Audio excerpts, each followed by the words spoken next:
We're ready to go. Okay. Good morning, everybody, and welcome back. Now, today we're going to talk about fuel leaks on your lawnmower. And we've all had one where you see every time you park it overnight, the tank empties itself out all over the place. And it's a really easy fix, and there are only 3 reasons the lawnmower might leak. The first one is you get a stuck float on the carburetor. Now, there's reasons that a float sticks, and we're going to go into that in detail. The second one is a fuel line that's no good or it has a bad connection on it. If you've got a bad connection, go ahead and replace the line. It's a cheap fix. And the third one is a crack in the fuel tank. Now, in that case, you always want to buy a new fuel tank and be done with it. But again, real easy fix. Now, what we've chosen to use as our test subject today is a quantum lawnmower that actually works pretty good. But when I got it, she did have a fuel leak. And so... Hi, I'm here to answer the ad. You said you needed a little help? What I meant was part-time help. I didn't mean miniature help. No, that's not a very nice thing to say. Okay, where were we? Anyway, so we're going to get started on those 3 things, and I'll show you how to fix them. And for all you new people out there, don't forget to subscribe. We've got lots of stuff on the channel that's worth looking at. Okay, let's get started.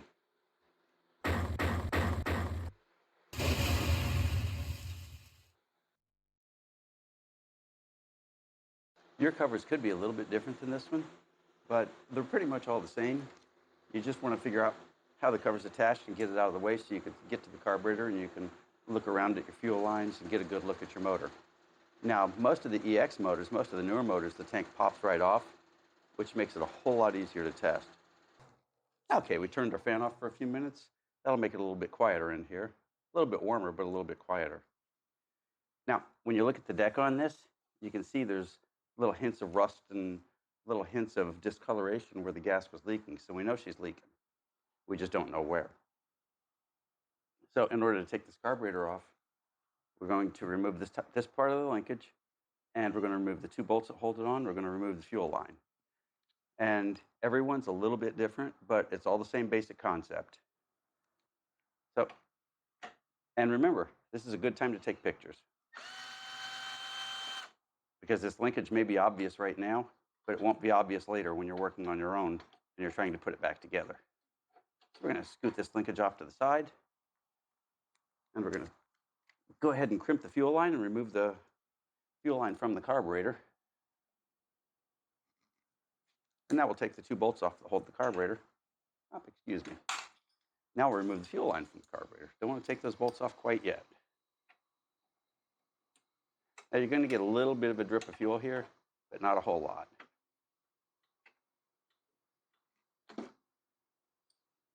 There we go. There you can see we get a couple of drops.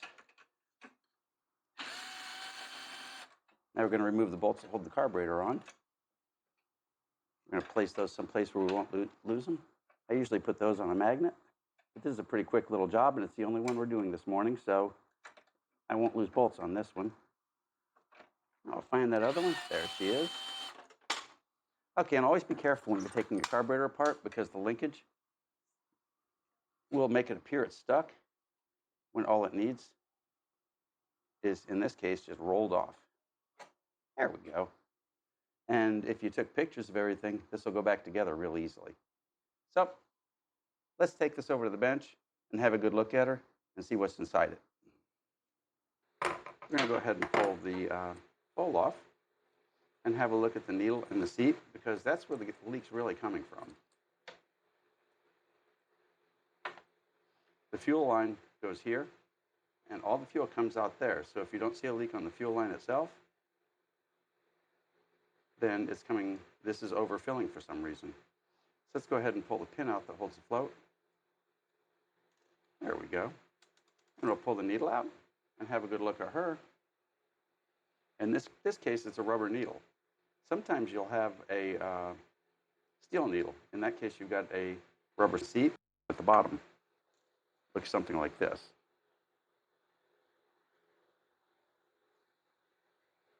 So this has got a rubber needle though, and this is actually the more reliable of the setups. If you were to buy a carburetor kit for this carburetor, it would come with a new needle. So what you want to look for is anything that's stopping this needle from seating correctly. And we're going to go ahead and go blow this carburetor out. We'll be back in 1 minute. And what we're doing is we're getting rid of any loose debris that might be in here.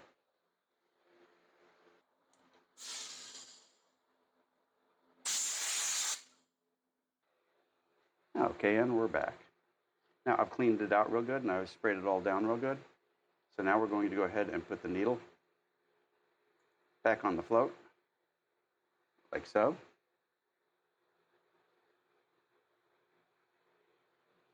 And we'll take that to the carburetor and very gently lay her in.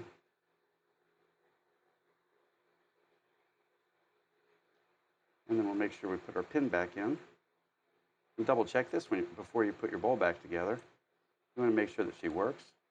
And now what you can do is you can blow into this and then move this up and down by hand. And you can tell whether or not it's working. So let's go ahead and put the bowl back on. Now some bowls have a contour in it, so pay attention that she goes back on the same way she came off. Put the jet back in. Now a jet can cause the motor to not run, but that's for another video. Today we're worried about gas leaks.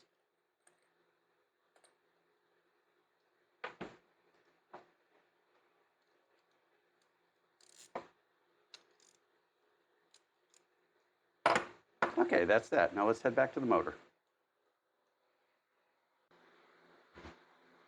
Okay, we've cleaned up the needle and seat in this carburetor, and this should be good to go. And I'm sure if we put this on, it won't leak. Nope, that's where you'd be wrong. What's going to happen is we're going to put this back on, and it's going to work for a little bit, and then it's going to start leaking the next time you put it away. And the reason it's going to start leaking is something got caught in the needle and seat, and we didn't take care of the cause. All we did was take care of the symptoms. So now we're going to go to the next step, going through the fuel line and the gas tank.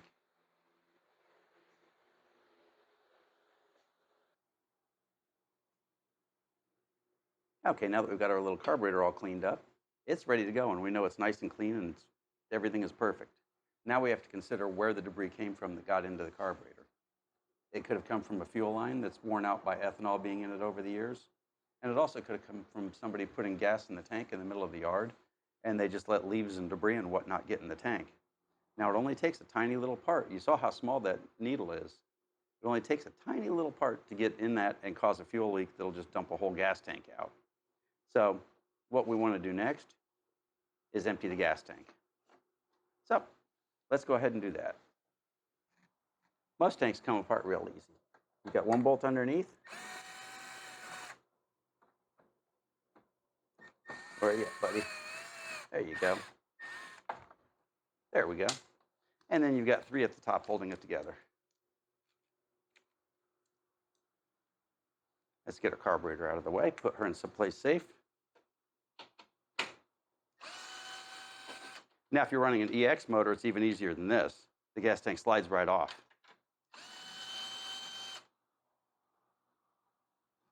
Oh, and this one's only got 2 screws holding it on. No harm there. So now we're free. So let's go ahead and thread the cord backwards.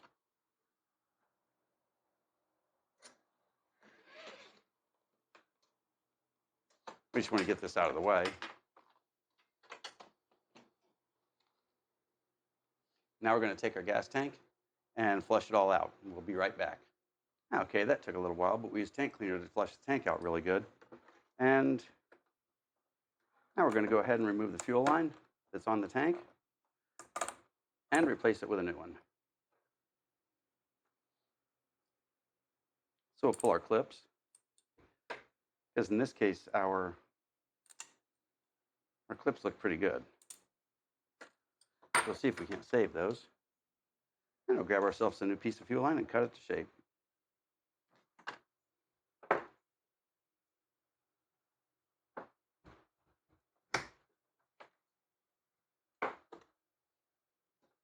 And there you have it. Oh, that's not quite square.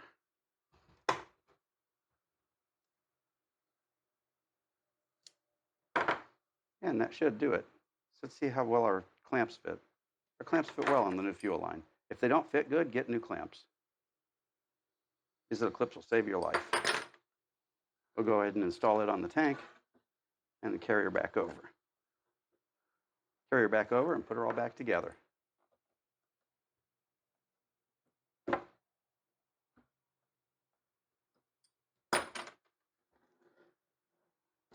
Ooh, that's not quite lined up right. Let's scoot her up just a touch. Remember to be really fussy when you're putting the hose clamps on. That's a problem you can avoid later.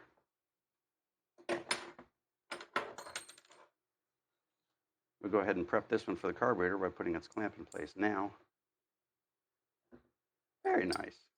Now let's scoot over and get back to work on the motor.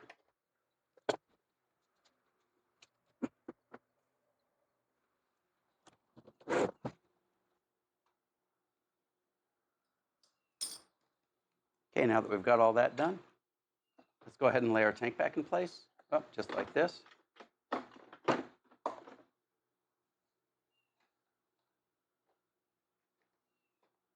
Get everything threaded back through. Not always this complicated. This is probably the worst one you could find to work on, which is part of the reason I chose it for the video. Now let's pull the tank back on, we'll cover it back together, and there we go. This one had two screws. What's the motor? So, no limit power now. Okay, this one's the bolt in, and you do that. And there we go. Now our tank from back in place, let's put the carburetor back on.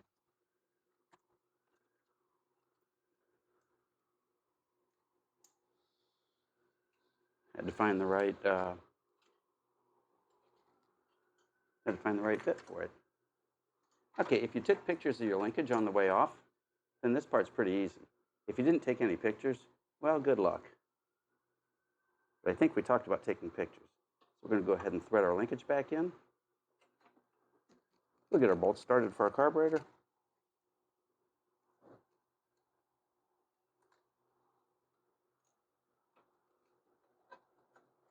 This can be a little fumbly, but it's not that bad.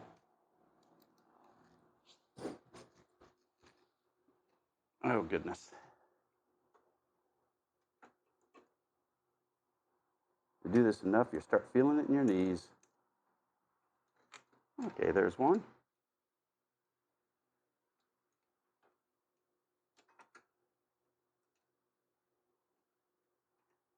Okay, that one started. Let's give ourselves an extension for this other one.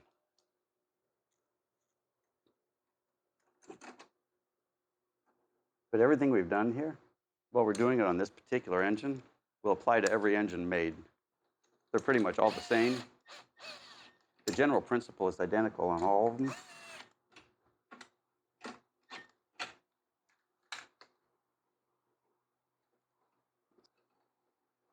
And there we go. Now we've got our new fuel line in place. Let's go ahead and put our clamps in. And after this, we'll put our linkage together and button her all up, and she's ready to go.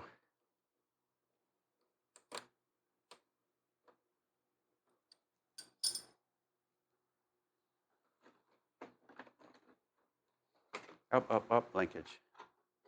Now, if you took pictures, this is easy peasy. If you didn't take pictures, well, sorry, but there you go.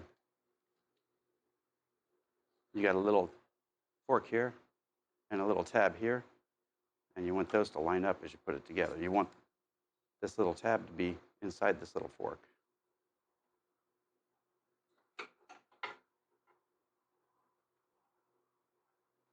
And this should operate freely when you get her lined up.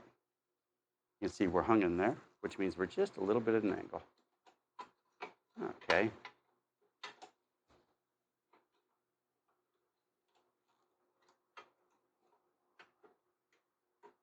If you saw inside there, you'd see there's 100 places for that to get hung up.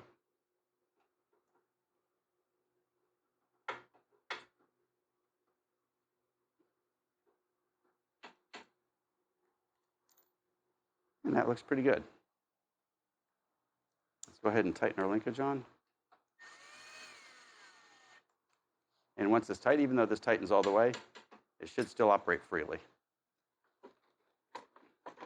I'll put our lid back on, and this old bird's ready to run again. We finished this up this morning at about 6 a.m.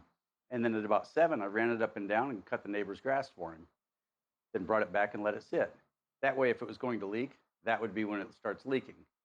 And in order to solve it, we replaced the fuel line, we cleaned out the gas tank, and we cleaned out the carburetor. Now this one had the rubber needle and the solid seat. If it had had the solid needle and the rubber seat, I would have replaced the seat. So this is taken care of, and feel free to put comments in if you have any questions about this. And don't forget to subscribe. We'll see you next time.